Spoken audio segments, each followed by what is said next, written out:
We're coming to you from the Cape Town International Convention Center for the GEO Week 2023 Ministerial Summit. I have Julie Turton with me, and she's the Climate Health Program Director at the U.S. National Oceanic Atmospheric Administration. Hey Julie, thanks for joining us. It's a pleasure to be here. Thank you for having me.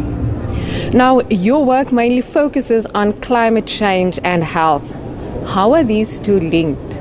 It's a really good question. Most people don't completely understand, but a lot of the things that affect our health also are affected by our environment.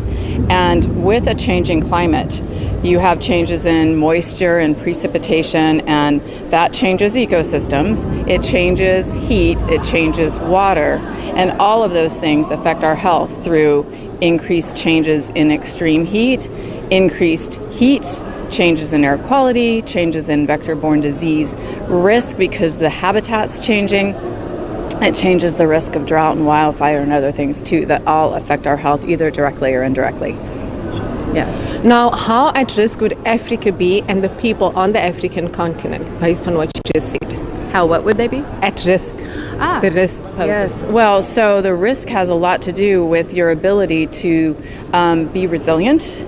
And so those who are already at the margins in whatever continent and whatever country are at greater risk often because they don't have the ability or the buffer to respond or to be resilient either on a weekly basis or on the long-term basis. And so part of what we're talking about here in GEO Week in a health context is how do we actually enhance the resilience of communities around the world to the health effects of climate change, both short term, like an El Nino is related to a change in a climate pattern. It changes rainfall and temperature patterns. It's just more seasonal and annual. And then long-term projections are, what we're planning for in the future. But the reality is we're already seeing these changes. We're already seeing warming for 1 and 2 degrees, and that's having a dramatic impact on our rainfall and temperature cycles around the world. And that has a very substantial impact then on our health, both directly and indirectly. And the continent of Africa is at risk as anybody else is. The population, the vulnerability comes from our ability to respond, and partly it's knowledge and partly it's capacity. Julie, what is one of the risks that you're here to talk about at GEO Week? Thank you for the question. So one of the things we're here about, so I lead a community of practice on the group on Earth observations. So this is about understanding what the Earth is telling us, what the Earth is talking. It's #EarthTalking. She is talking, and she's telling us all kinds of things. And one of the things she's saying is we have a real heat problem in the world. So we're here. And the one primary thing we're talking about now is something that we are launching called the Global Heat Resilience Service. And it is designed to bring capacity to respond on multi-time scales to communities around the world to help them manage their risk and reduce their risk from extreme heat.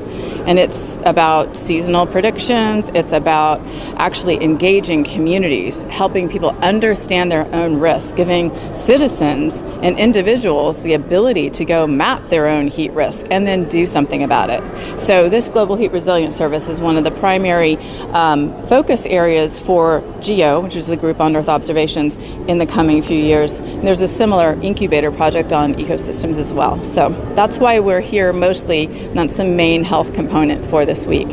We also have a survey that we're doing to try and engage citizens, and there's a QR code here if people could can scan, because it is really designed to help us understand what you're experiencing, how you experience heat, what you're doing about it, whether you're an individual or a community, a regular citizen, a company.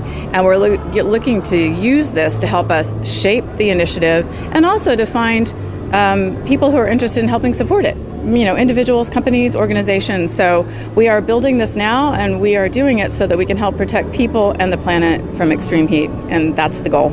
And we can do it. Heat is a solvable problem.